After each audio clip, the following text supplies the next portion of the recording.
How to log in to your Paycom payroll account. Hi everyone, welcome back to a new tutorial video on this channel. In this video, let's dive into how you can easily log into your payroll or your employee account of Paycom.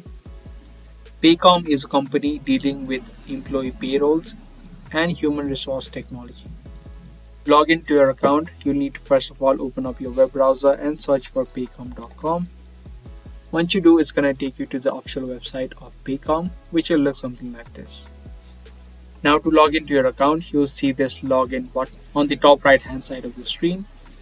Now there are three sections to it. To log into the payroll account, choose the employee option.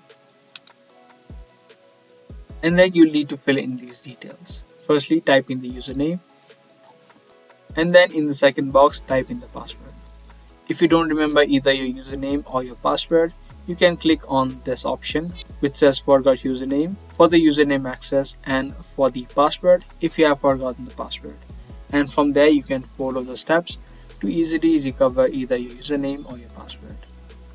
Now the last thing that you need to enter is the last 4 digits of your social security number. So you can type it in and then click on login. And if the details that you entered are correct, you will be successfully logged in to your payroll account of Paycom. And for your security, Paycom has also added in a few extra details that you can read. So that's the exact video on how to log in to your Paycom payroll account. Be sure to give this video a thumbs up and also subscribe to our channel for more daily videos. I'm gonna see you guys in another video. Until then, keep watching.